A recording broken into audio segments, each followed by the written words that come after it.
Gentlemen, the hour of 9:49 having arrived, I'd like to call the Kane County Board meeting of September 8th, 2015 to order. I'd like to ask our clerk, Jack Cunningham, to please call the roll. Allen. Present. Hubbard. Here. Barrio. Here. Castro. Here. Dahl. Here. Davis. Here. Raj. Here. Gillen. Here. Heyman. Here. O'Shea. Ishmael. Here. Kenyon. Here. Kazari. Here. Leonard. Lewis. Here. Martin. Here. Molina. Pollock. Here. Jeffro. Here. Silva. Here. Smith. Here. Stewart. Present. Vasquez. Here. Nicky. Here. Okay, thank you very much, Mr. Cunningham. We have a quorum. I would like to ask our Regional Office of Education Superintendent Pat Del Santo to come forward and lead us in the Pledge of Allegiance. And then if you would remain standing, we'll have our prayer. I pledge allegiance to the flag of the United States of America and to the republic for which it stands, one nation, under God, indivisible, with liberty and justice for all. Now I would like to ask our Markland President and CEO, Gil Fonger, to come forward to the microphone to lead us in prayer. Mr. Fonger, it's good to see you. Gil is a graduate of the Duke University School of Divinity, on top of all the rest of the skills that you possess. Let us pray. Dear God, we're meeting today to conduct matters of county business. Guide our hearts and our minds in the spirit of fairness, right thought, and speech. Even though we may very well be of diverse mind, help us to work together for the greater good. Impart your supreme wisdom upon our activities so that our affairs may reach a successful conclusion that is pleasing to you. Thank you for being our supreme source of wisdom and guidance this day and every day. Amen.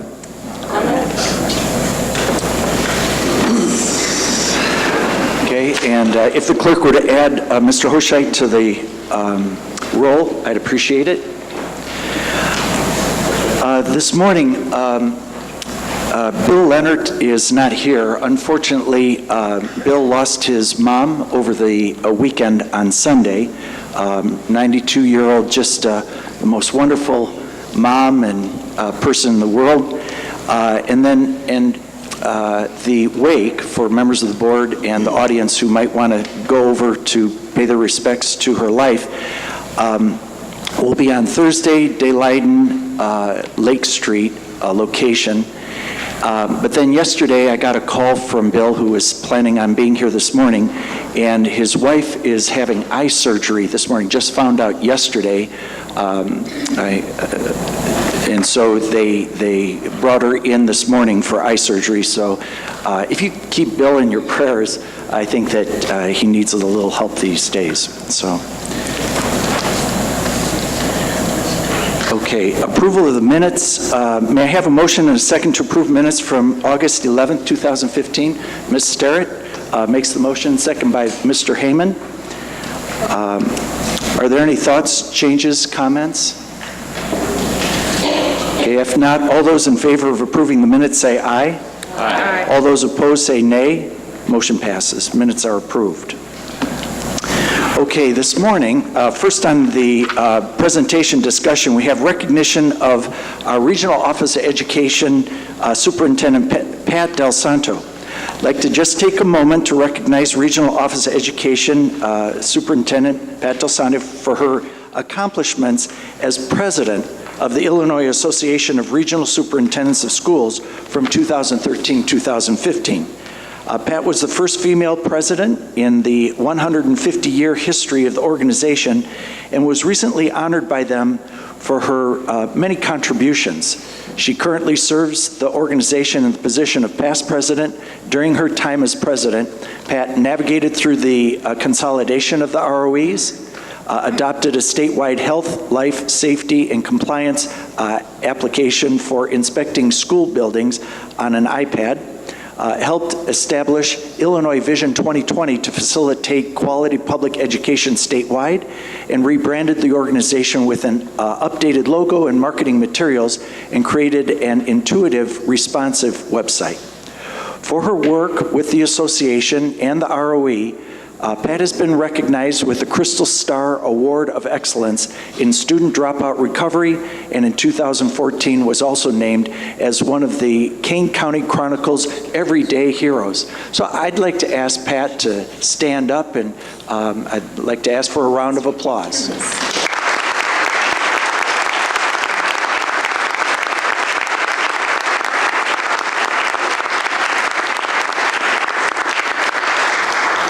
Thank you so much, Pat. It really is important when members of our professional and county family rise to the positions of big responsibility and authority in different organizations. When Tom Rickard plays the role that he plays with the Office of Mayors and Managers, when people are recognized on the national scene, like Barb Jeffers for our Department of Health, and I honestly could go through a list of 45, 50 of these people this morning, but when they rise to those positions of responsibility and authority, and all of our folks are always fair, but when the moment comes when Kane County, our 532,000 people can be represented, and our fair share of whatever that work is and the proceeds coming back to Kane County, really important that these people are placed in these high positions. So I thank Pat for her dedication, and I thank everybody else in the group that does that very good work. Okay, so let's see. We have, next on the agenda are speakers on agenda items outside of the zoning, let's see. I think outside of the zoning.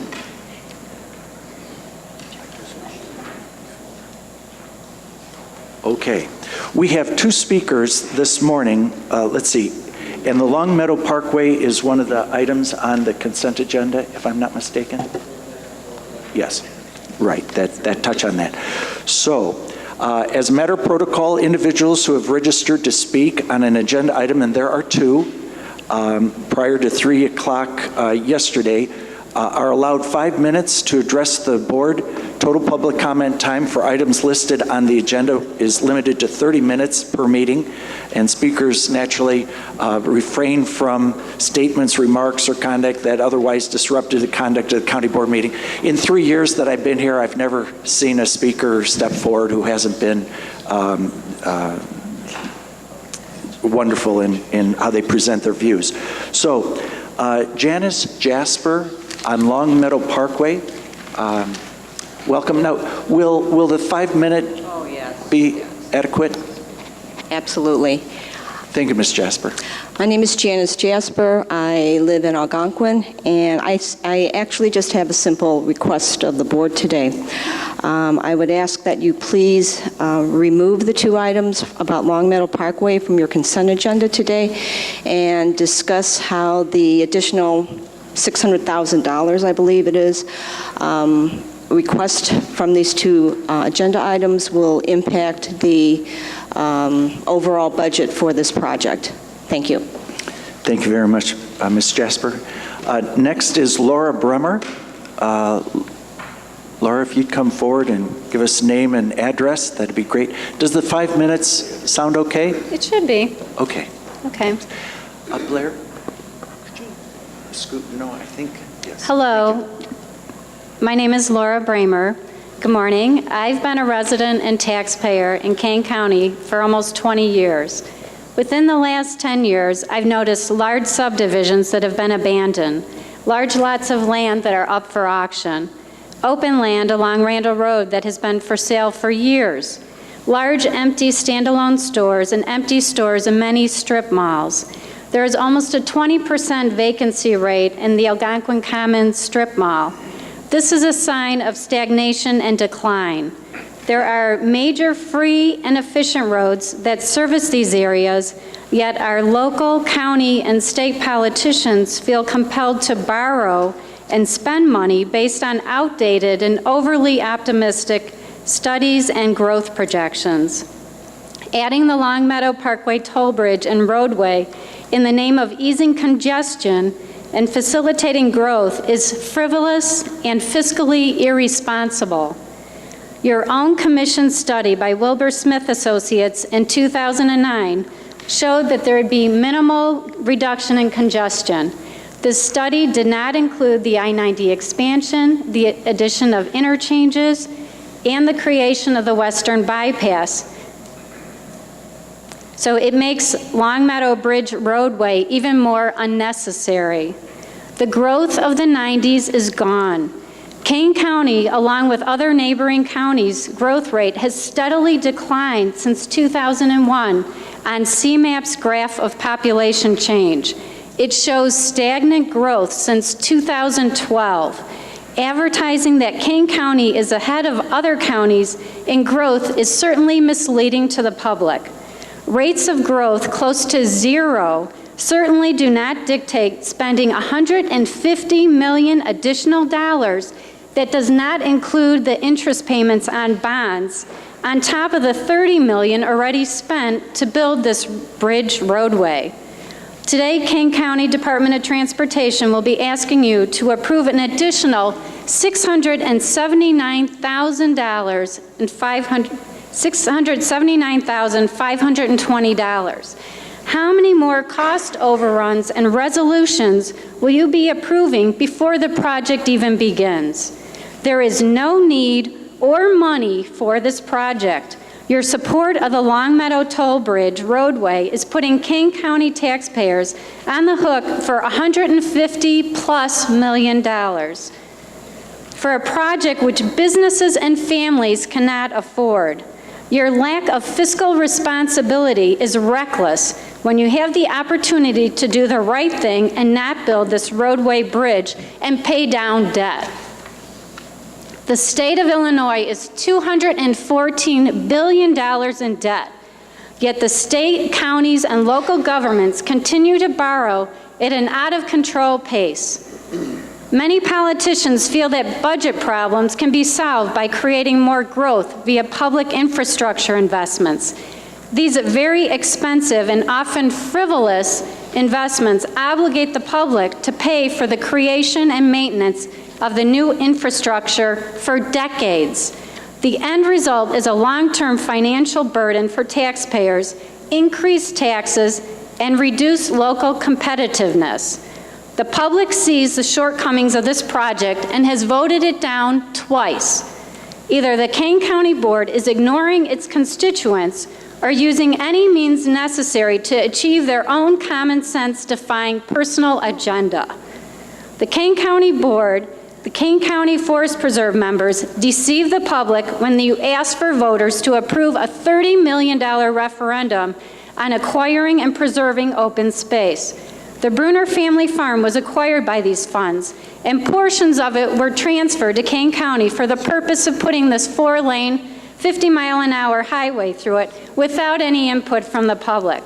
This action certainly does not comply with the mission statement of the Forest Preserve, which is to restore, protect, and preserve lands for the pleasure of all its citizens. This breach of trust has led us to attempt to acquire the financial plan for the Long Meadow Toll Bridge project. Kane County offices have stated there isn't one. The Federal Highway Administration said that they're reviewing it. Neither agency has tendered a copy of it at this time in accordance with the Freedom of Information Act.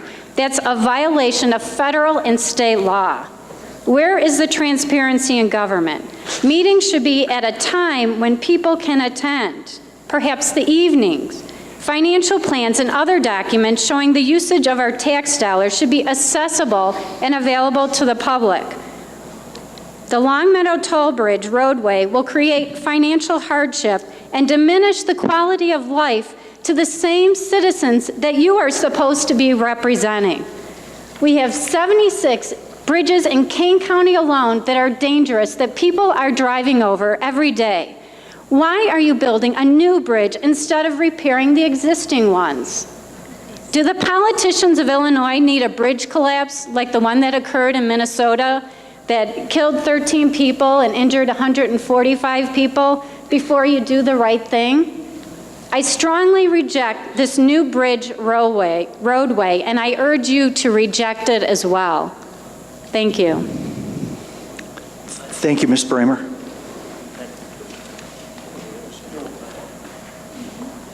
Okay.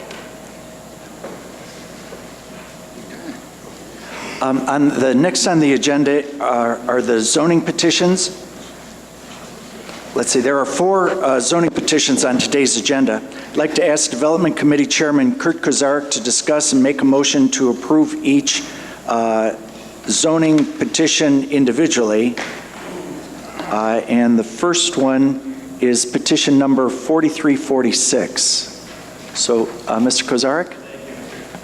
Thank you, Mr. Chairman, and good morning, everyone here. Before I make the motion for petition number 4346, we do have a couple people who have signed up to speak, so we'll go ahead and allow them to speak at this time. Okay. Could I call up Mr. Nicholas Casiello, who I believe is the petitioner, to come and speak? Maybe here to answer. Petitioner may just want to go last and respond to any questions. I'd like to hear, we heard at the last meeting the other. Is Mr. Casiello here?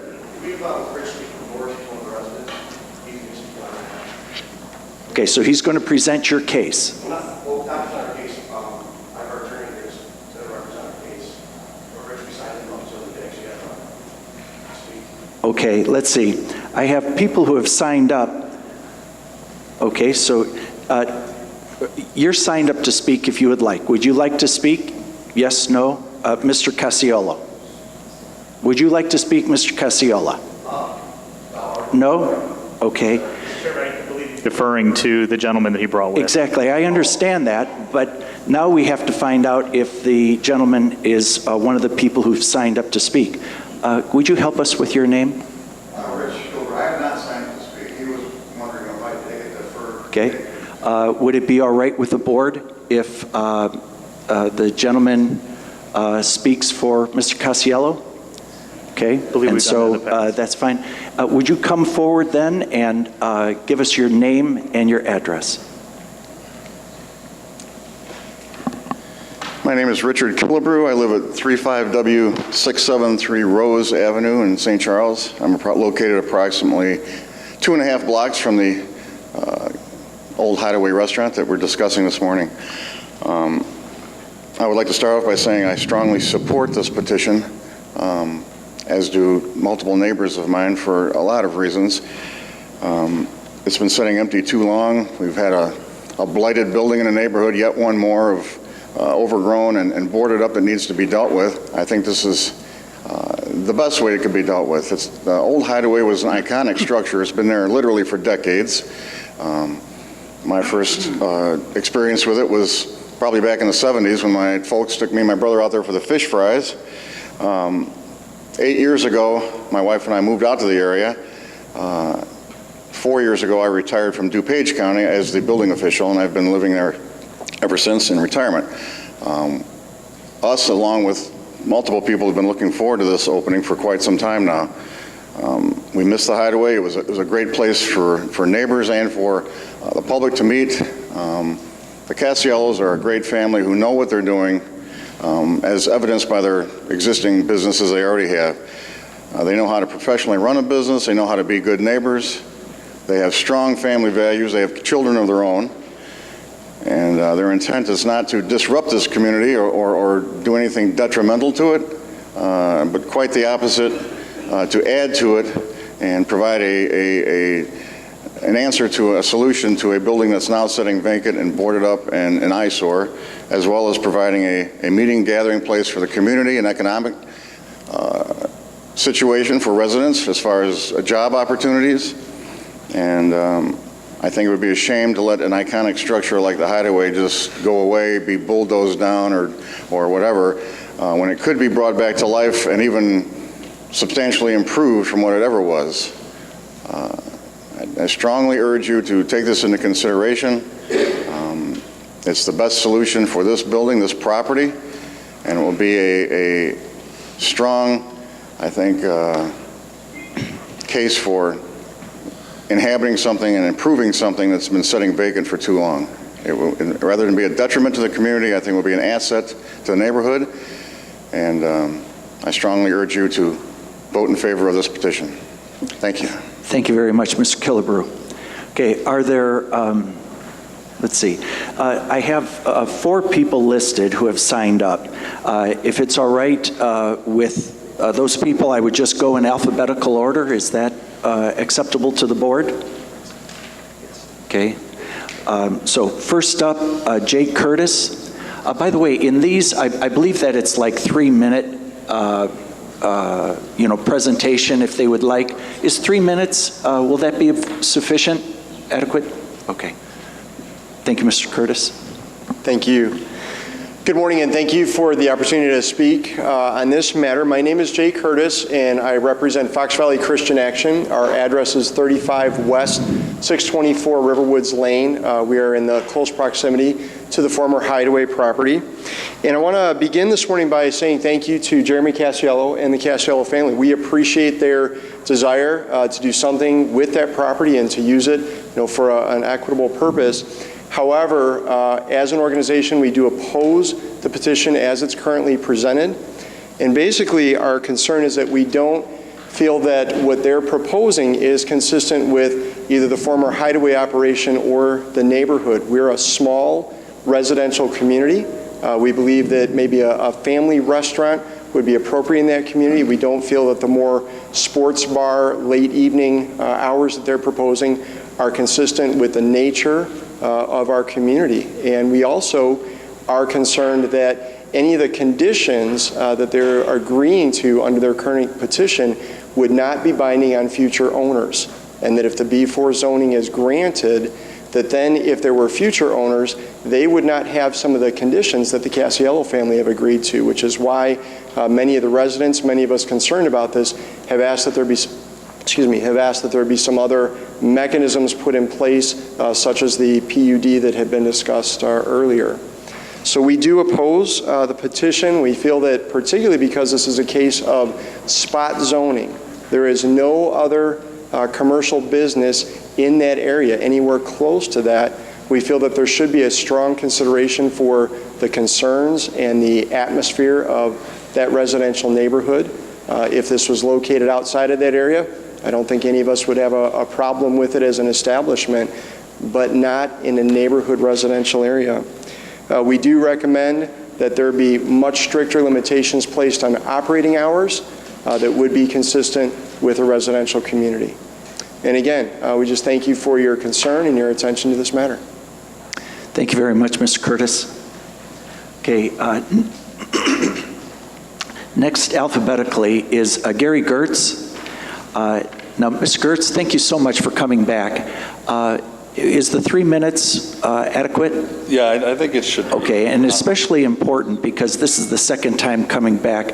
Right. I know that the board members pay very special attention, so if you could concentrate on things that are perhaps new that you didn't present last month, that'd be super. Sure, great, thank you. Gary Gertz, 35W305 Park Avenue, St. Charles, unincorporated. Again, I first want to start by saying this is not a personal thing for the Casiellos. I'm sure they're a great family. They have successful businesses. This is not about, really, for me, the property, restoring a property. It's about maintaining a community. This business proposed is not the same as the Hideaway. That was open less than 50 hours a week. We're looking at about 90 hours a week operation. They want to open up at 11 a.m., 7 days a week, and close 11:30 to 12:30 throughout the week, p.m. So it's not the same thing. We have a school 3/10 of a mile from this establishment. There's only 2 ingresses and egresses. School starts in the morning. They open up at 11. School gets out at 3 o'clock. Buses are on the road until 4. It's really about the safety of our community and establishing protection for us. If you have people coming in and out, a higher traffic volume, with a school, no sidewalks, no curbs, winding roads, and limited access to the establishment, that is a huge concern for our safety and the health of the community. So when I was in the Air Force 30 years ago, I got nicknamed Airman Y by one of my sergeants. Because I always ask, well, why are we doing it this way? Or why are we doing, he's, you know, Airman Gertz, why do you need to know? And ironically, he asked me why, I was asking why. But, you know, so I want to ask 5 why questions to you guys. Why would you approve a sports bar in a neighborhood, a residential community, greater than a mile from any other business? Why haven't you visited our neighborhood? I know some of you have. Why hasn't other people come out to see how tough it is to get there, to find the place, to get in and get out? Why would you spot rezone in Kane County? It will be the only alcohol establishment in Kane County in a residential community. And why would we continue to repeat history and possibly make a mistake by making this B4 rezoning when we have an issue up the road on 25 with blackjacks? There's a perception, I think, and some people have been saying that most people are for this in the community. And I haven't met very many of them. I met 1 or 2 people who were kind of indifferent to it. A few people were like, yeah, that'd be nice.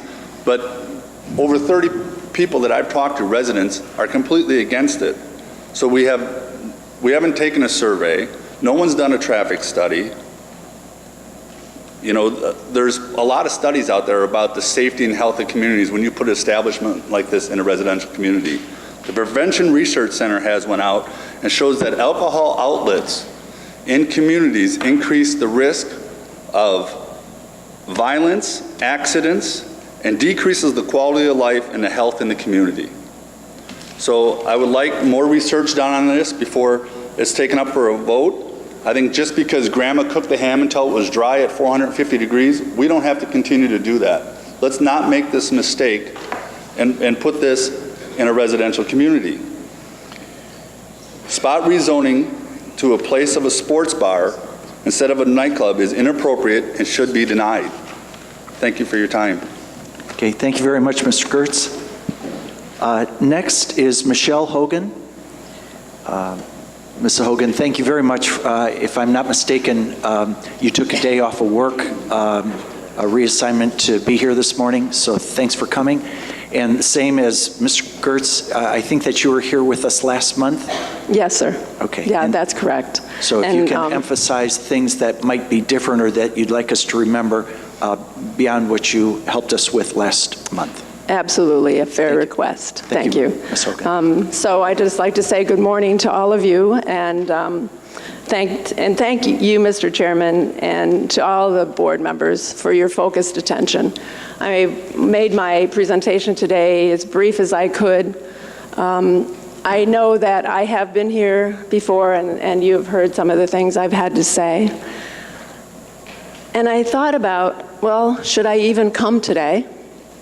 And I decided I should, because my voice is important, and I think I represent many people who feel the same way. So I just want to mention a couple new things, but also to repeat and reiterate a few of there are really just 2 or 3 concerns. And I want to also say, just like the other residents have said, we appreciate the Casiello's efforts and your due diligence in this matter. So thank you very much for that.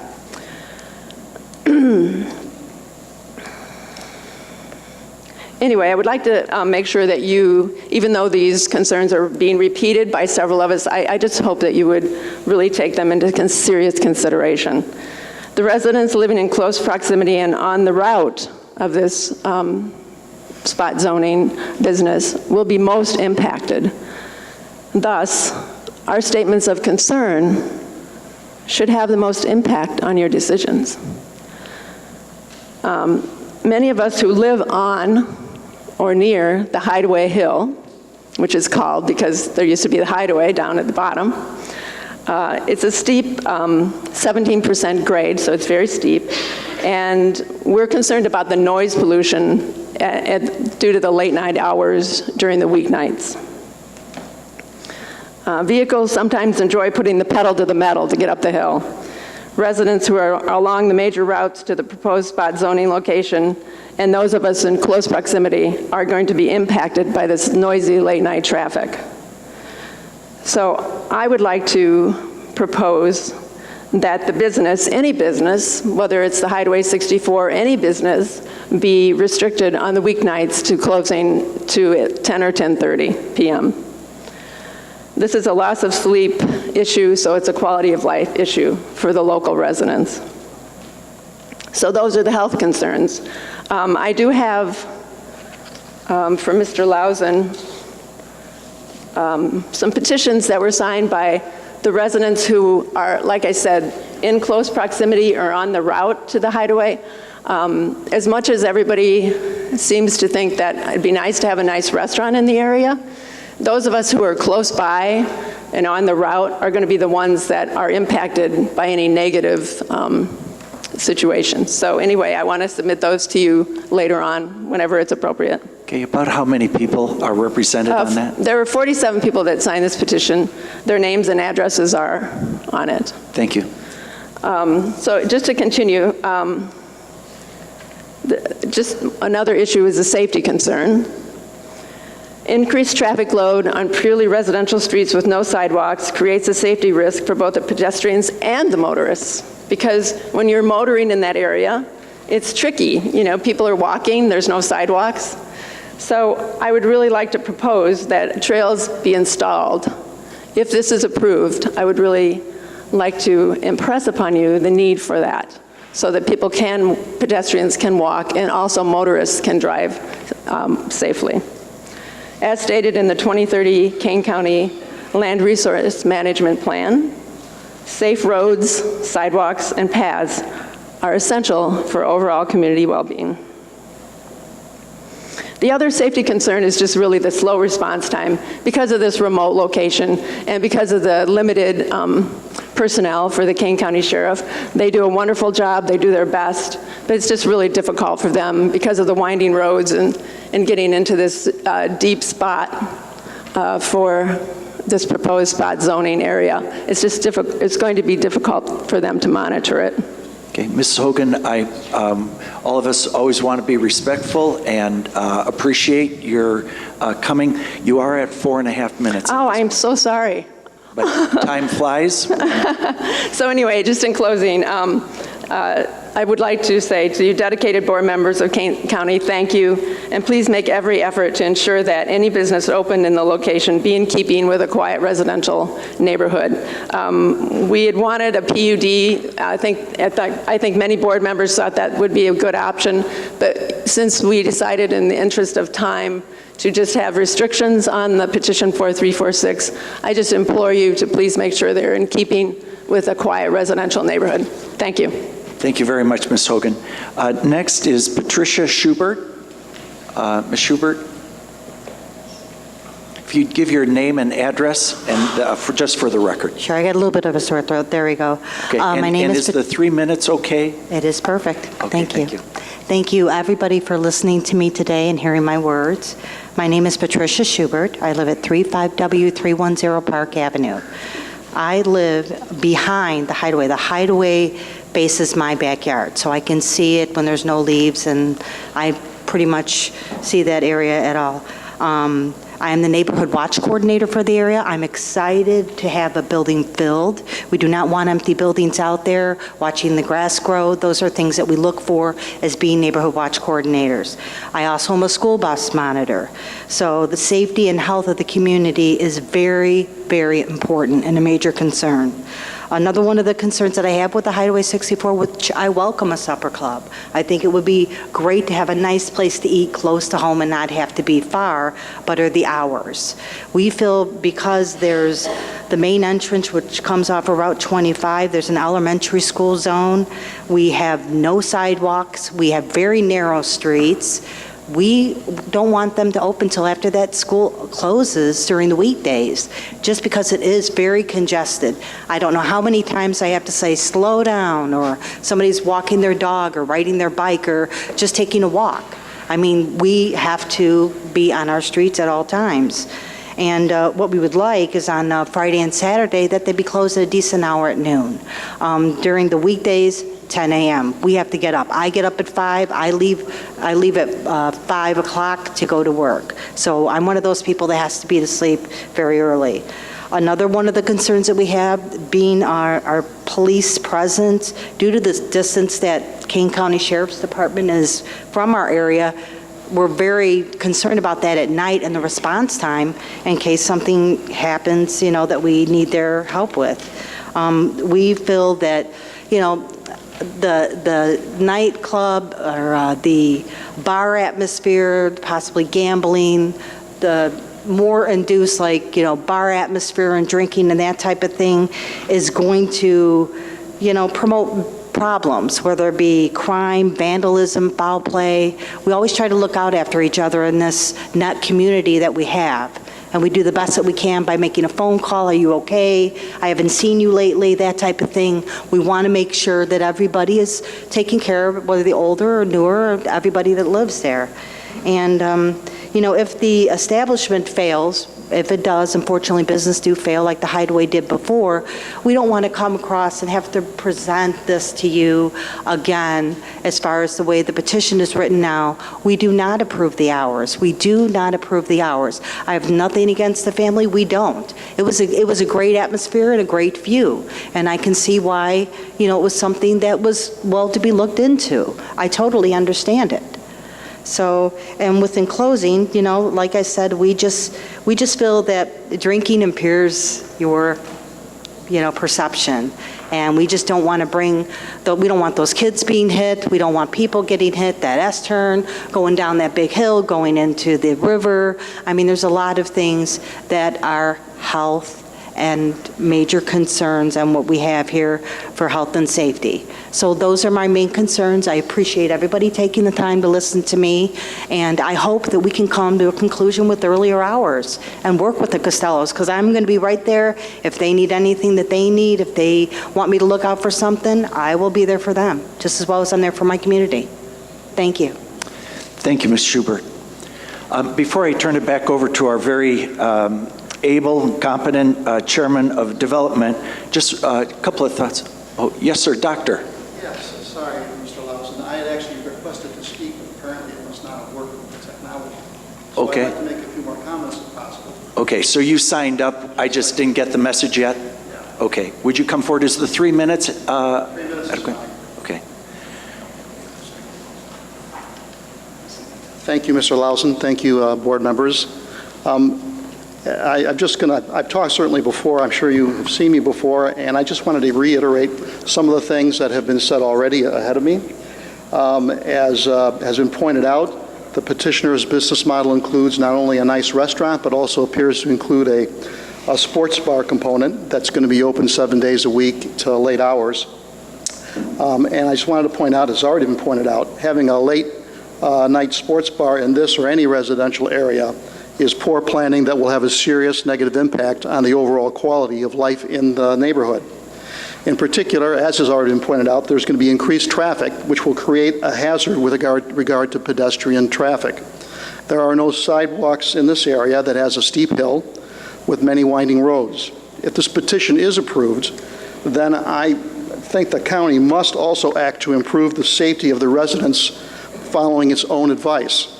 If you take a look at the official Kane County 2030 Land Resource Management Plan, it states, and I quote, "Safe roads, sidewalks, paths are essential for overall community well-being," end quote.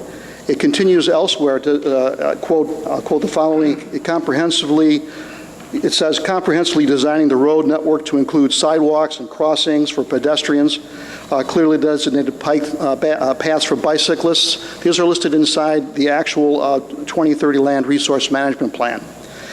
And I also wanted to state, also, in addition, late night hours during the weekdays will affect the health of local residents due to the loud noise of vehicles gunning up the steep hill late at night after closing, waking up nearby residents and reducing their sleep. And if this goes on a lot, then it's going to affect the health of many residents in the local area. Therefore, I recommend that this B4 zoning not be approved unless, 1, the county commits to ensuring the safety of the local residents by adding sidewalks and/or paths along the route to the restaurant bar, and 2, does not compromise the health of the local residents by requiring the closing times on weekdays, Monday through Thursday, to be at a more reasonable time, sometime between 10 and 10:30. Thank you. Okay, thank you very much. Doctor, while you're still at the podium, Doctor, could you give your name and address for the record? Sure. My name is Dr. Tony Moretti, and my address is 39W660 Caribou Trail in St. Charles. Thank you. Okay, thank you very much, Doctor. All right, so let's see. Unfortunately, I did not sign up, but I would be brief. I will not reiterate it to give me an opportunity to speak. All right, I mean, is it okay with the board? Come on up and give your name, address, and...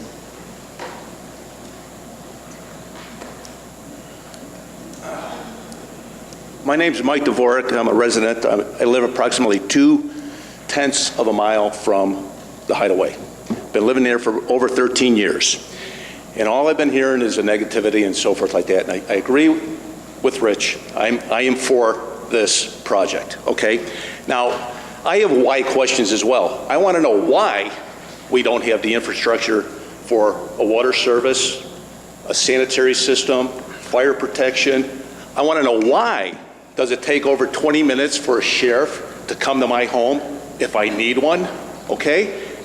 I think the reason why is because we can't afford it. And I want to know why would we not allow a business that will employ people to earn a living and create tax dollars so that we can afford to have sidewalks where everybody talks about the sidewalks. That's it. That's all I have to say about this. I'm for this, and I just want to know why. Okay? Thank you, and thank you very much for coming today. Thank you. Okay, before I turn it back over to our able chairman, and I think that the next step would be in going forward to ask for a second on that. I did personally visit the neighborhood. I did also meet with the petitioner's attorney in extended invitation, Mr. Casiello, and met with his attorney along with Mr. Davist. Thank you very much for your time, Mark. I also appreciate the Mr. Hoscheid's efforts to bring all the parties together. I know that that's a lot of time and there's a lot of care and trying to bring people together to work on a project that has obviously strong feelings on both sides. I'd also like to thank the chairman of the Development Committee, Mr. Kozarek, and the development staff for the very substantial time that's gone into the project. Today, I believe that you vote on the zoning, if that's your desire. You know that that is a different decision than the granting of a liquor license and then the gambling. That's based on the health and safety. I am in the process. I never thought that I was going to be a liquor commissioner. But in this role, that's one of the things that I serve as. And so I'm in the process of gathering information about the health and safety and impacts of the establishment in this location. I did drive the S-turn, and I understand the concerns there. There's a pretty grade school. I think, is it Anderson Grade School in that area? I appreciate the two churches that are in the area. And I apologize if I mentioned the lack of the sidewalks, but you want to know why we don't have sidewalks. And other proposals have been, well, if this goes in, let's put trails through in the forest preserve. I hate to admit this, but I also did get lost, and I had to come back up and ask for directions when I was getting there.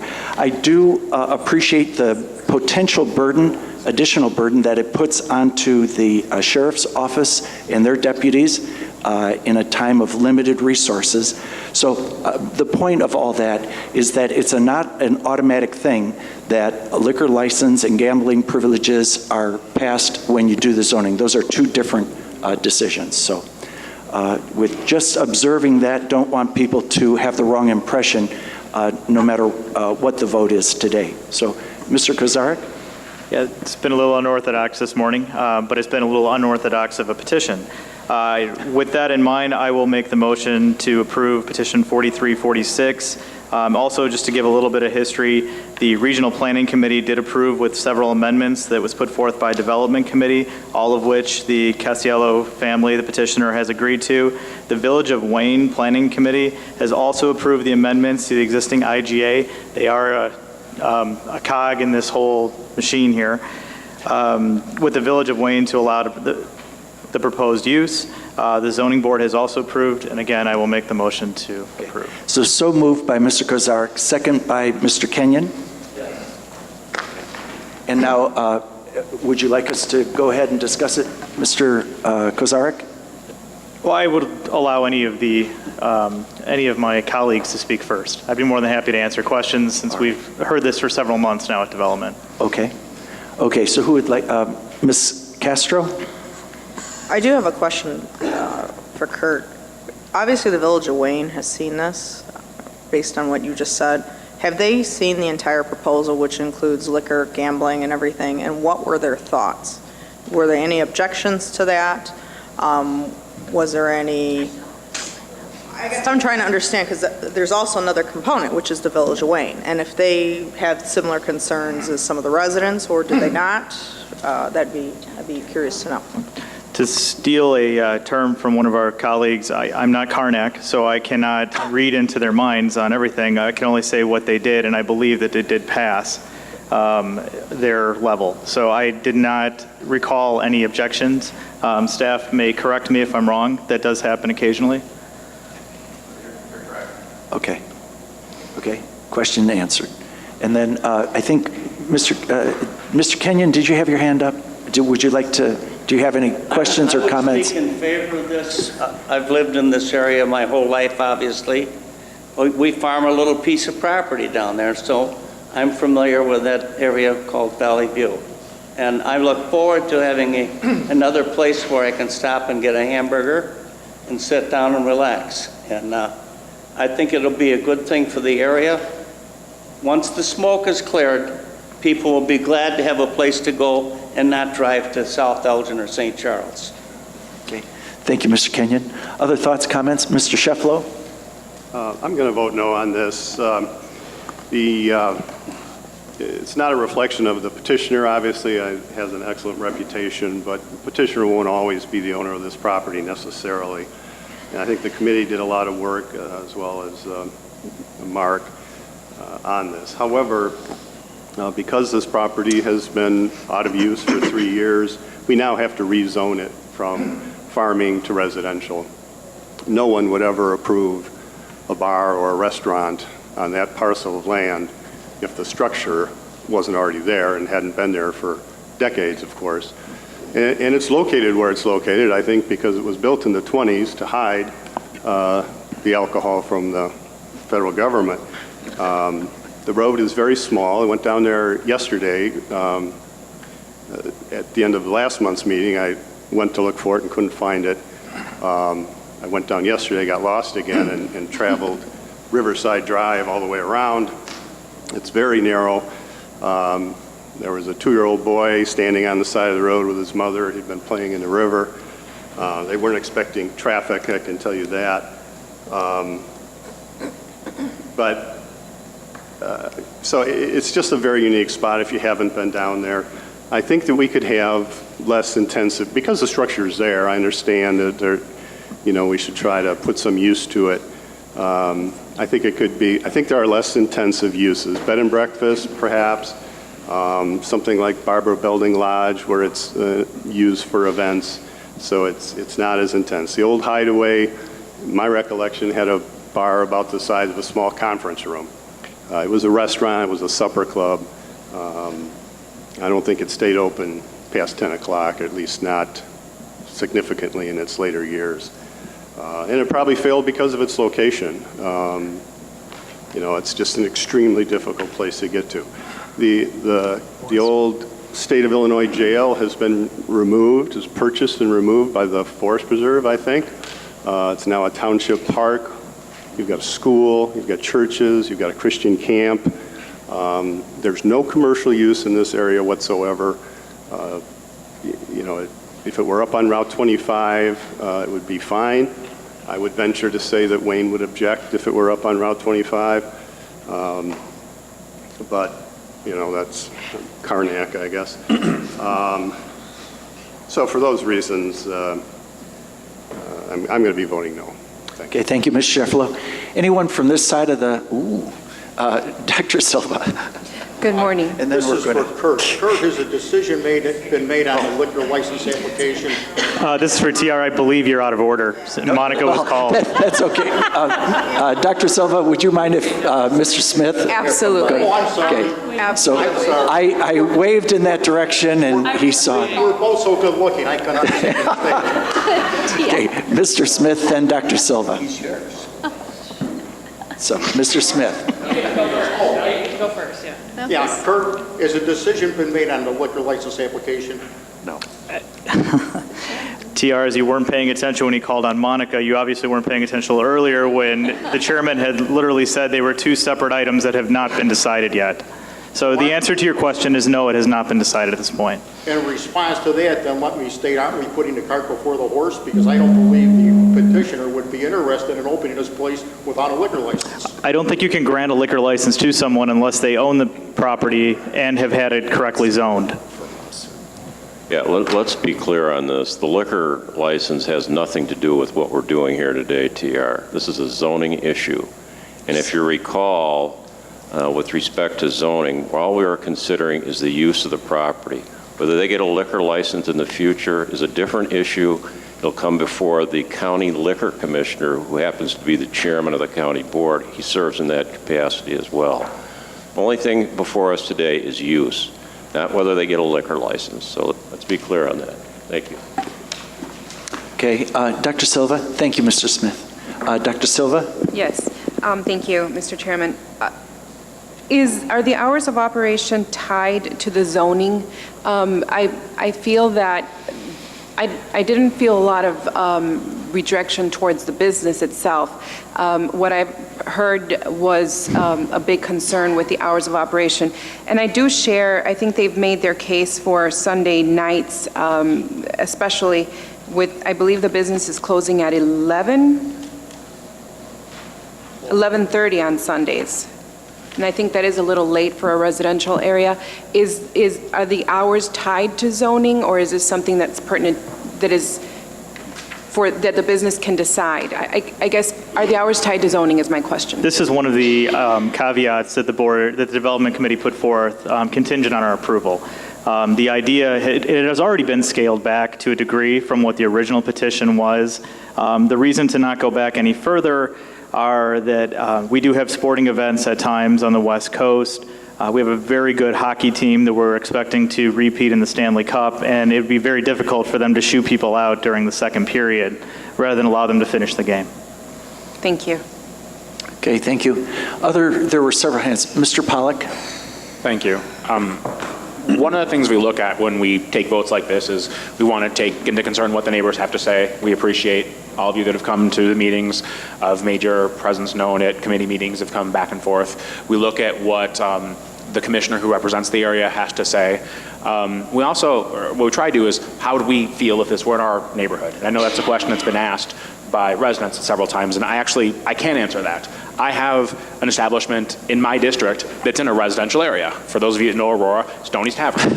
If you look around the neighborhood, there are houses. Everywhere around it are houses. And I know it's not exactly the same, the S-curve and some of the other issues that we have, but what I can say is, in the 3 years I've been here, I've not had a single complaint from a resident from an establishment in a neighborhood. So, again, it's a different owners. I don't know anything about these particular owners in general, but when I look at how would I handle this if it happened in my neighborhood, I have, and it's worked. So I'd like everyone to consider that when it comes to your decision of, can something like that work in a neighborhood? Obviously, everything's different, but I just wanted to point that out. Thank you. Thank you, Mr. Pollack. Other thoughts, comments? Ms. Allen? I drove down to see this because it had been so many years since I had been to the Hideaway. It was I couldn't even guess how long ago it was. But, and I'll have to say that my first admonition for this business is that they have to have really good signage, because it's impossible at the moment to get there from Route 25. However, once you know where it is, it's a reasonably direct route. And I drove the loop, which goes along the river and up a side street and down Park Street and then down the hill back to the Hideaway to see what that would feel like for the neighborhood. And I found a couple of neighbors. And the neighbors that I talked to said that they had been there when the Hideaway was there, and that they enjoyed having a restaurant in the neighborhood, that it was not, it wasn't a burden. And they said the sense of community was fine because the Hideaway was good neighbors. And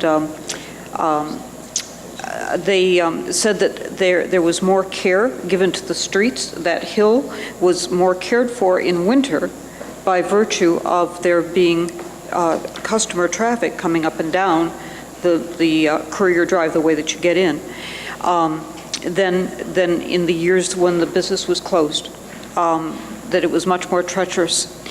And I had one neighbor who said that they thought they would probably be going there. They were a little concerned about the gambling.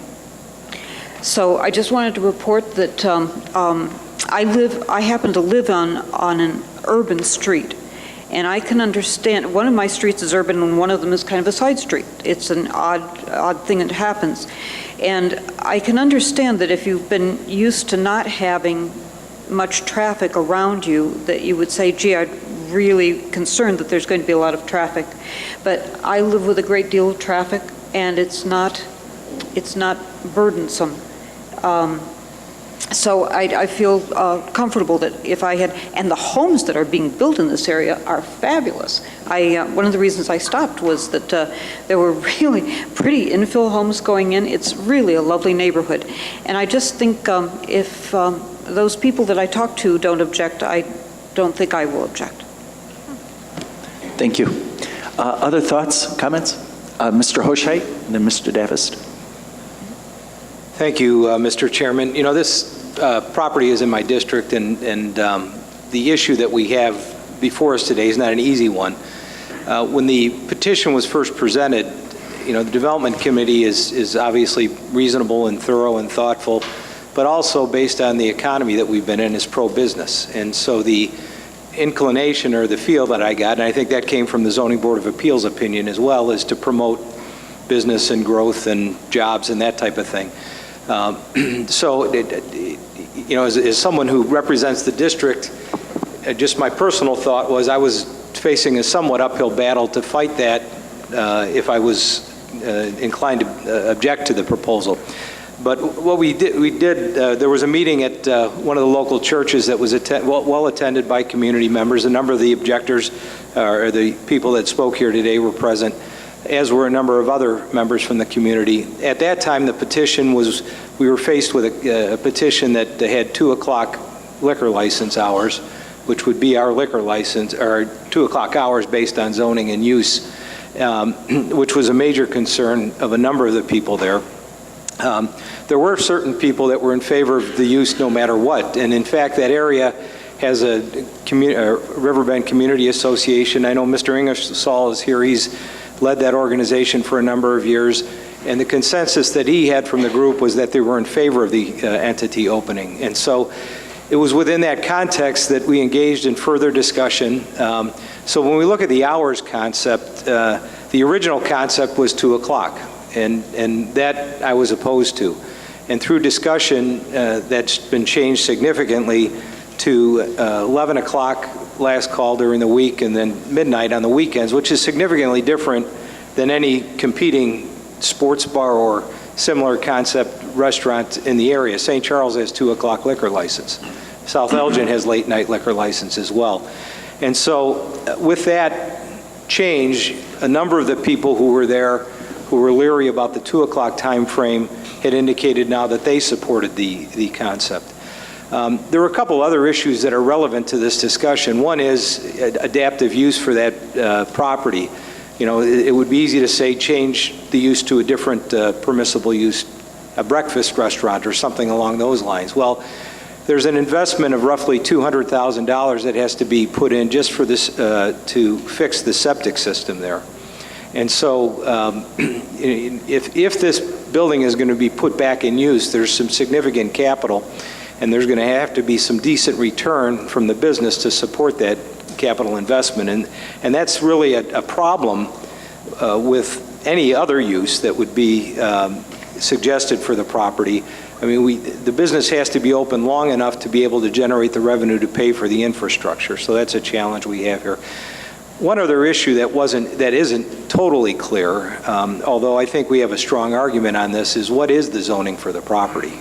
You know, the use there was before a grandfathered use for a restaurant and a supper club, a dinner club that was open past 10 o'clock on the weekends. I've been in there in later hours than that. I think the neighborhood accepted that use at the time, but when that business went out of business and the bank took the property back, you know, the question is, does that use then go away? Does it evaporate? And we did receive letters from counsel for the petitioner that indicated that they didn't necessarily agree with that position. That's an issue we haven't litigated. It's not clear. I think we have an argument that it's been abandoned. But that's, if we turn this down, that's another issue that we may be having to deal with down the road, so it's not as open and shut. As far as the Village of Wayne is concerned, they're very active in monitoring what goes on in the area. I would have received a call from Eileen Phipps, the village president, if they had a problem with it. I know their council reviewed in detail the agreement. We have a resolution that's on the agenda later on addressing that issue, so the village is not opposed to this. So that's the background that went into where we're at today. My personal position is if there would be a better economic use for the property that would be feasible, I think that would be preferential, but based on what we're presented today, I'm prepared to vote yes for this petition. Okay, we're at 1 hour and 5 minutes, so if you wouldn't mind, I figure if there are two more speakers, maybe Mr. Davist and Mr. Kozarek, but if there's anybody else who wants to bring forward any ideas for the good of the decision-making process, you know, just go ahead. So Mr. Davist, then Mr. Kozarek. I have to say that in this whole process, I've been very impressed with the Casiello family and with the residents. I don't remember a discussion that has potential for this much volatility being conducted in this calm a fashion. This neighborhood has endured much. I worked at the Illinois Youth Center years ago and have been in that area and through those backyards, and you guys withstood all that and now have a nice park. I applaud the entrepreneurial spirit and the efforts of the family who would like to do this. Iconic was mentioned, and I think truly at the bottom of Hideaway Hill was Al Capone's hideaway. And so it was there and it operated with the neighborhood embracing its presence for many, many years. And like John, I have been there, over the years been there many times and enjoyed it. And when it finally went away, I think we all missed it. Anybody that had been there and enjoyed it, and it sat vacant for some time. And when I first heard somebody's going to reopen it, I was excited by that notion. I thought, oh, this is wonderful. To Mr. Pollack's point, though, I think what had been there for a long time. Stoney's has been there for a long time. If those had not been there, and you went to either of those neighborhoods and presented this as a new idea, I don't think we'd be having this discussion today. I don't think it would have ever gotten this far. It really still does come down to an issue of getting along with the nearest neighbors, not just Wayne and but the residents right there. And public safety, in my mind, still has to be number one. If this shared more than a name with what had been there, I was all for it. I was prepared to vote yes and be waiting when they opened. But as it's presented in its current form, I don't think it's a good fit, and I can't support it. Thank you, Mr. Davis. Now, our long-suffering chairman of Development Committee, Mr. Kozarek. I wouldn't say suffering, but no, just a couple of things. There has been an alcohol component for years at this place. I frequented it up until it closed. It was my annual Thanksgiving, or not Thanksgiving, sorry, my Valentine's dinner with my wife. We went there every year. And we would have a great meal. Shame on me for maybe not going a little more often. Maybe they'd still be open. And same thing with the rest of the board members who had never gone, because it was a great establishment. It is a fantastic venue. I believe some of the concerns over traffic with school are not necessarily thought out. With school getting out at 3 o'clock to 4 o'clock, with kids on the streets, that's not necessarily the dinner rush, nor is that the lunch. Lunch usually clears out by 2 o'clock or so. People are off the roads, out of that community. You're not seeing a lot of people coming in during 3 and 4, except maybe the really early, maybe seniors that are coming in for an early breakfast, and I know early dinner. And I don't think those are the ones that are going to be going to the Hideaway. We have a similar situation in Gilbert's in my own neighborhood. Years ago, before I was even on the board, the Eagles Club of Elgin had moved out there. Everyone in that community was opposed to it. They all came to countless meetings for the Gilbert's Village Board and discussed how they did not want to have drinking in that community. They did not want to have this. Today, the vast majority of members of the Eagles Club are the residents in the community that surround that establishment, and it thrives. I think for this entity to thrive, it's going to be getting people from that community that are going to be coming out to it, as well as during the lunch hour. I foresee people taking the bike trails that we have along the river, stopping by, grabbing lunch before they continue on their trail. So I will be supporting this, and I hope the rest of the committee does as well. Okay, thank you very much. Now I want to make sure it's an important vote, that everyone has had a chance to pitch in their thoughts. Is there anything else anybody would like to say, or is it all right with you if we go ahead and vote? Okay, with that, I'll ask the clerk to call the roll. Heller. Aye. Auger. Yes. Valerio. Yes. Castro. Yes. Dawes. Yes. Davis. No. Franz. Yes. Gillen. Yes. Hyman. Yes. Poche. Yes. Ishmael. Yes. Kenyon. Yes. Zeri. Yes. Lewis. Yes. Martin. Yes. Molina. Yes. Pollock. Yes. Sheffro. No. Silva. That's a no. Smith. Yes. Sarah. No. No. Vasquez. No. Winicki. Yes.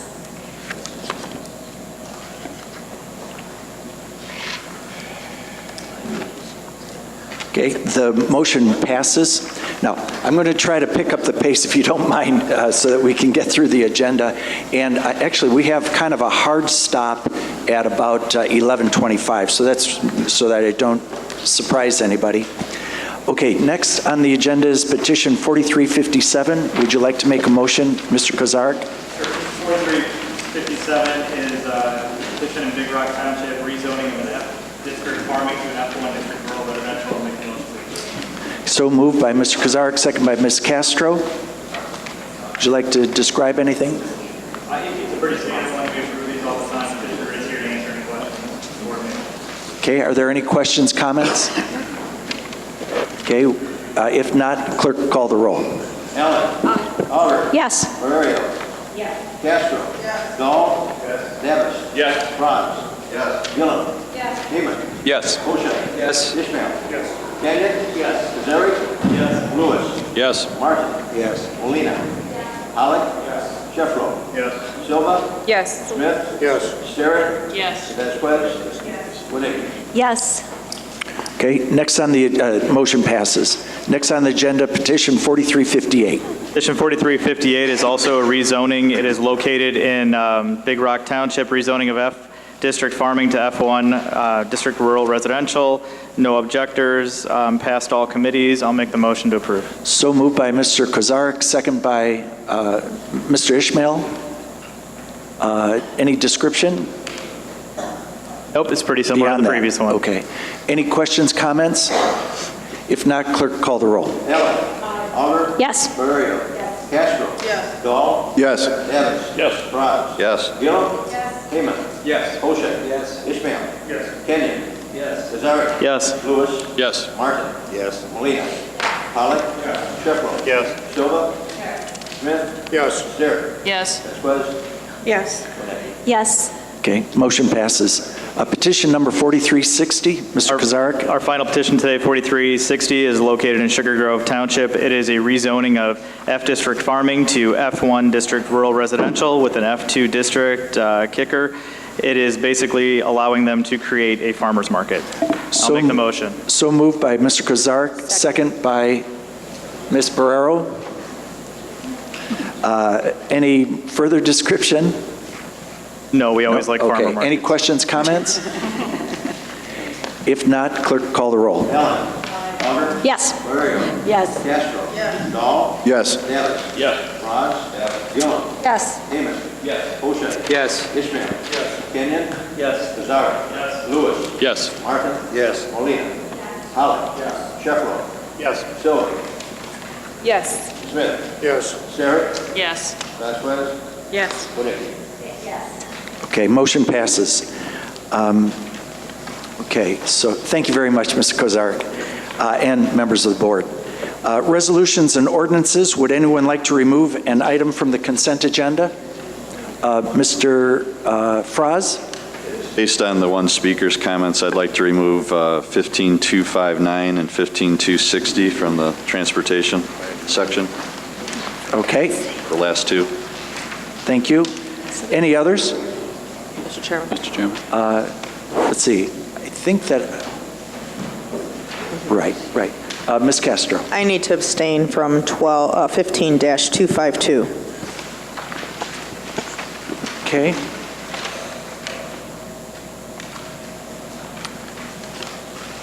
Any others? Mr. Kozarek? Abstain from the same petition, or the same one. Okay. Mr. Lewis? 15242.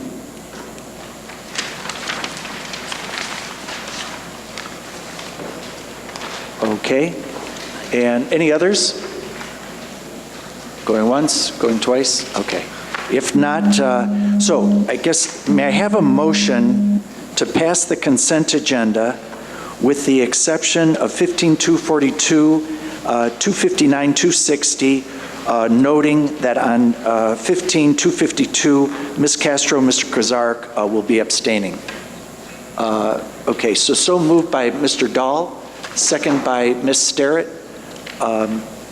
Okay, let's see. Any discussion on the items on the consent agenda? Okay, if not, the clerk will call the roll. Ellen? Aye. Alder? Yes. Barrio? Castro? Yes. Dahl? Yes. Davis? Yes. Franz? Yes. Gillum? Yes. Amos? Yes. Oshia? Yes. Ishmael? Yes. Kenyon?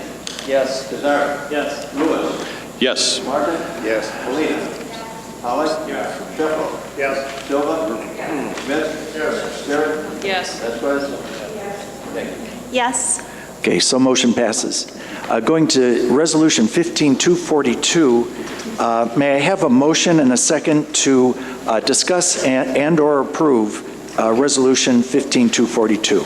So moved by Ms. Castro, second by Mr. Hoshite. Mr. Lewis. Yes, in reviewing the agenda, I noted that there is no financial impact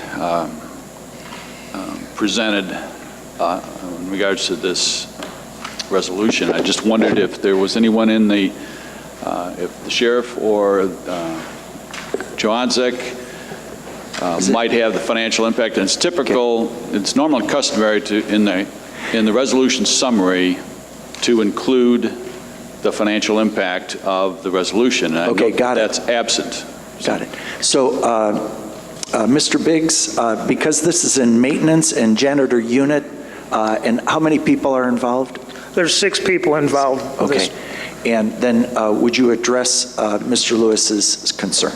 Yes, in the resolution, it states that there's a 2.5% raise for this year and next year. There's also an impact from previous year's back pay that is approximately $12,000. However, we cannot predict exactly that dollar figure until the day the board authorizes the contract, and the back pay will be determined. But it's approximately $12,000 worth of back pay, and a 2.5% raises in conjunction with most raises in the county. Okay.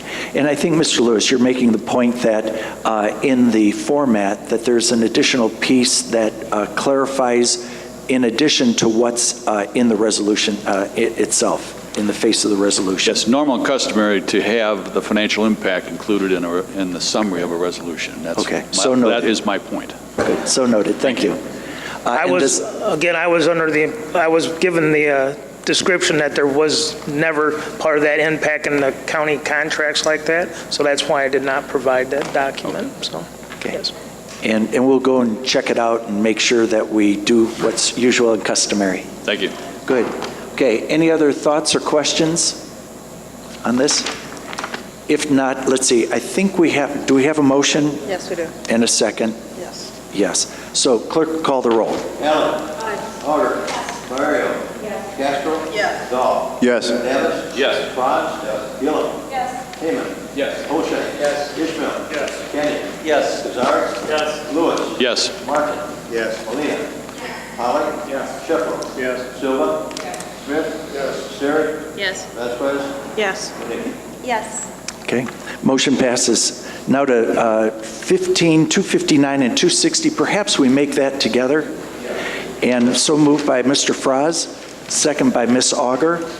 So Mr. Fraz. Mr. Chairman, members of the board, I removed this at the request of one of our speakers at the beginning of the meeting. This has to do with, both of these items have to do with Long Meadow Parkway.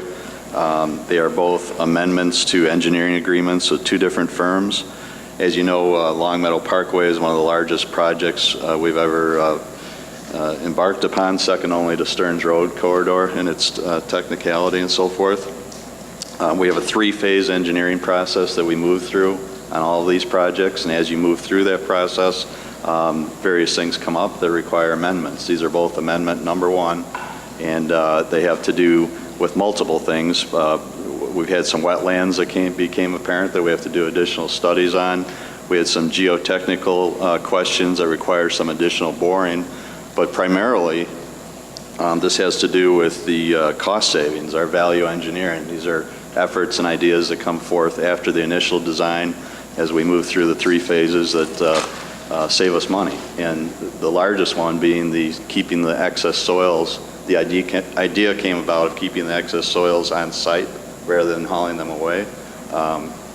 We worked out a deal with the Forest Preserve to keep the soils at the Raging Buffalo Park, creating a new sledding hill and saving a lot of money.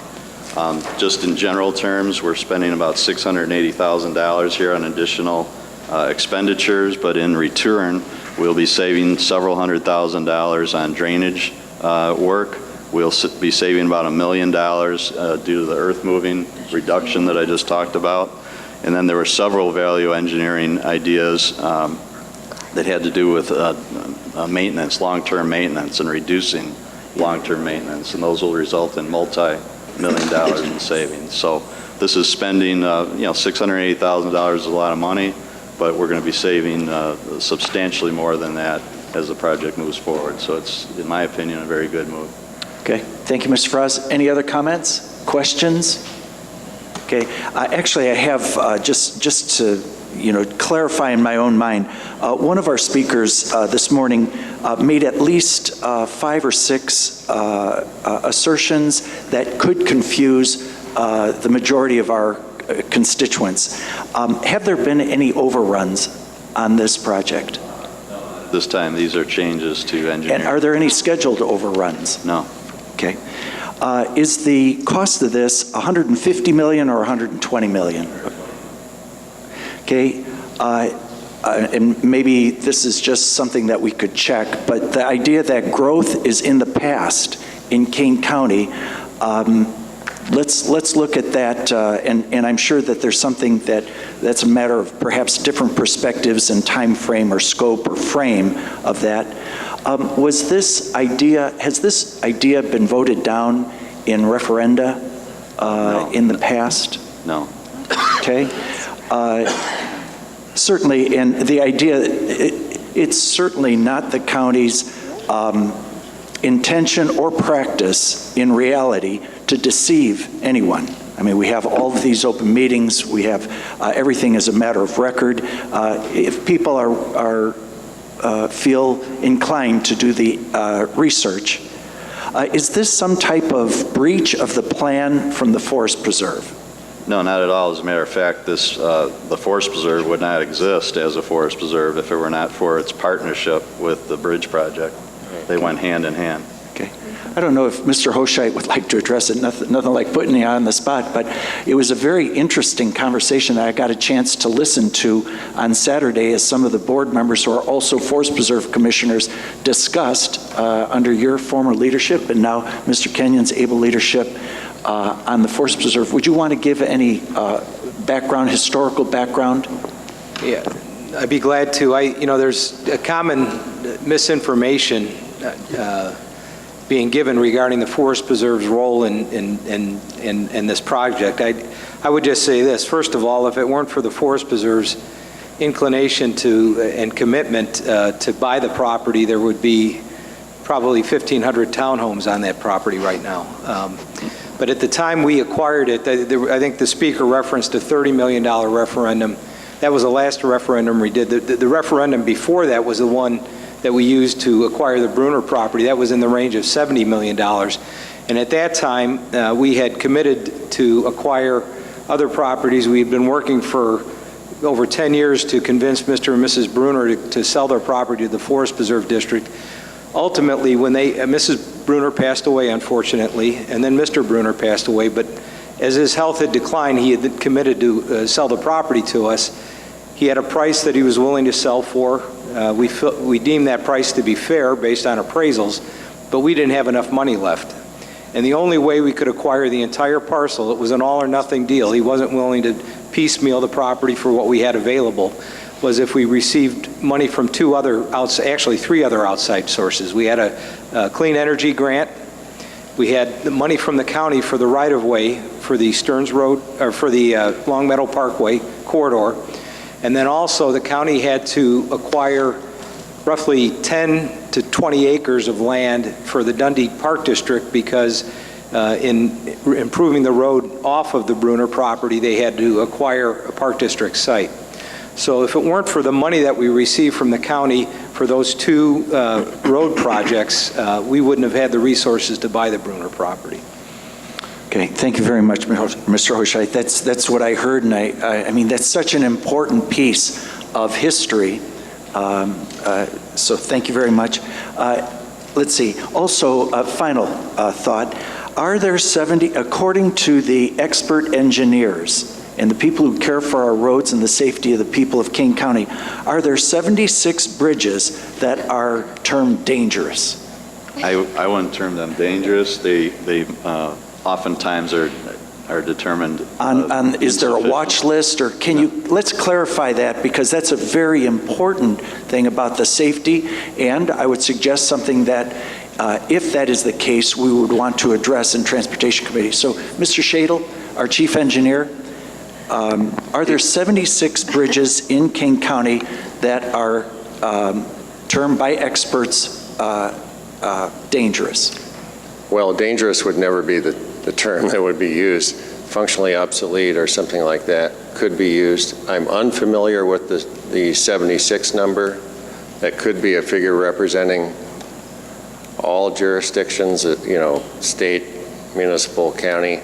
I can tell you within the county highway jurisdiction, the number of bridges that we're concerned with is much less, something around 8.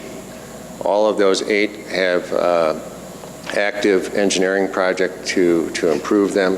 So it's not something where this board is shirking our responsibilities. Okay. Then with those 8, if it's possible at some point, maybe at a committee of the whole, would you put that onto the agenda, Mr. Fraz, along with whoever you would want to bring, Carl? Because the final question, are our bridges safe? And the answer is? Yes. Okay. Short answer. Okay. All right. Thank you very much, Carl. And thank you, Mr. Fraz and Mr. Kozarek. Comment, over the last 25 years that we've been discussing this, all of these zoning hearings and everything else are held at night. So to the request that we have them when people can make them, they're in the evenings. That's exactly what they're why they're scheduled at that time. Okay, thank you. Ms. Auger? I just wanted to make one last comment. This bridge and road is in my district, and there is a need for this bridge and road. The east-west traffic has not been addressed. I think the last bridge had been built over I-90, and that was back in the 1950s. And traffic is always congested way up north, and growth continues in Huntley and Gilbert's. When I moved into Algonquin, there's 8,000 people. Now there's over 30,000 people. So I believe that growth is truly there. Thank you.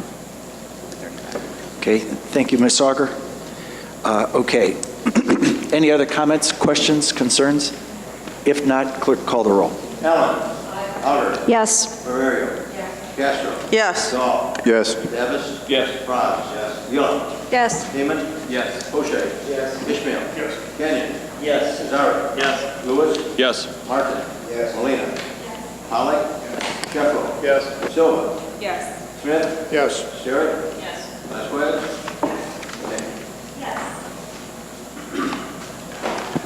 Okay, motion passes. Okay, next on the agenda, I believe, is Resolution 15215 was tabled last month as it was tied to Petition 4346. The petition, okay, so that petition was approved, so now this resolution needs to be adopted. And what does that resolution, where's the description of that resolution? I have that it's 214 rather than 215 on my notes. Is that just a misprint on mine? Okay, so now I understand. Okay, so I would need a motion and a second to consider and approve Resolution 15215. So moved by Mr. Kozarek, second by Ms. Allen. Any further discussion, questions, comments? If not, ask clerk call the roll. Allen. Auger. Yes. Bavario. Castro. Yes. Dahl. Yes. Davis. Yes. Frog. Yes. Young. Yes. Heyman. Yes. O'Shea. Yes. Ishmael. Yes. Kenyon. Yes. Kazari. Yes. Lewis. Yes. Martin. Yes. Molina. Yes. Pollock. Yes. Sheffel. Yes. Silva. Yes. Smith. Yes. Sterrett. Yes. Vasquez. Yes. Yes. Okay, so the motion passes. Thank you very much. Now, we do have a need for executive session. It's going to need to be brief, to the point. So may I have a motion and a second to go into the executive session to discuss settlement of claims? So moved by Ms. Sterrett, second by Ms. Castro. All those in favor, say aye. Aye. Those opposed, nay. Ayes have it. Of 123-025, which includes a Medicare set-aside. So moved by Mr. Haven, second by Ms. Auger. Any thoughts, questions? If not, clerk, call the roll. Allen. Aye. Auger. Bavario. Castro. Yes. Dahl. Yes. Davis. Yes. Frog. Young. Yes. Heyman. Yes. Ishmael. Yes. Kenyon. Yes. Kazari. Yes. Lewis. Yes. Martin. Yes. Molina. Pollock. Yes. Sheffel. Yes. Silva. Yes. Smith. Yes. Sterrett. Vasquez. Yes. Konecki. Yes. Okay, motion passes, and that was number 15261. Now on number 15262, may I have a motion and a second to approve settlement of claim 14 WC 1253-9 in the amount of $155,655.34. Includes a Medicare set-aside, which includes a Medicare set. So moved by Mr. Kazar, second by Mr. Heyman. Any thoughts, questions? If not, clerk, call the roll. Allen. Auger. Yes. Bavario.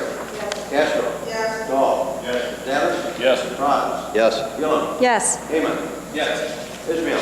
Yes. Kenyon. Yes. Kazari. Yes. Lewis. Yes. Martin. Yes. Molina. Pollock. Yes. Sheffel. Yes. Silva. Yes. Smith. Sterrett. Yes. Vasquez. Konecki. Yes. Okay, motion passes.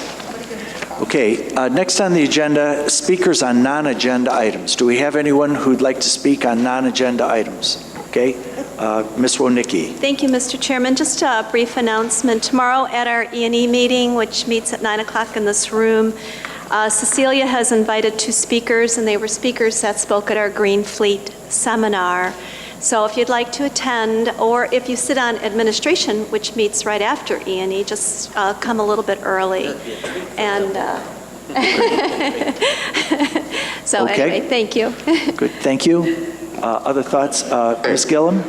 This week at our next jobs meeting, we're going to be having a presentation by local educators on how they're addressing their curriculum to fit the manufacturing job profession. And we're also going to be giving out the 2015 Manufacturer of the Year Award. So we look forward to that.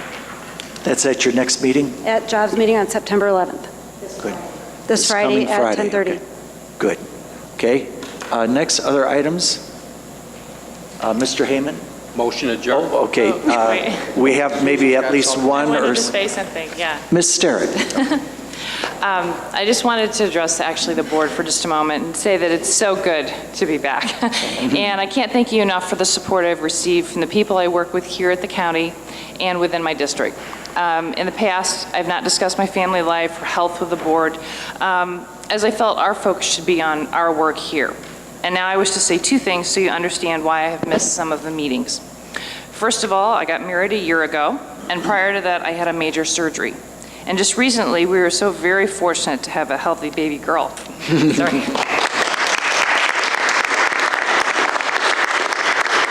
What's her name, Miss Sterrett? What's her first Susie. name? So Susan is her full name, but Susie is what we're calling her, little Susie. So she's wonderful, and we love her to death. So my high-risk pregnancy was followed by a period of serious health issues, which, thank goodness, now they've all been resolved. So that's the wonderful thing. Secondly, I continue to work for my district, have handled all constituent inquiries. I'm in the middle of detailed work for the board, such as a public health issue. Even though these things were going on in my private life, my dedication to my district and the board has never wavered. I even attended events the day before I was admitted to the hospital. Maybe not the smartest thing, but I did anyway. But I just want to thank you all so much for your support during this period. Good. Thank you.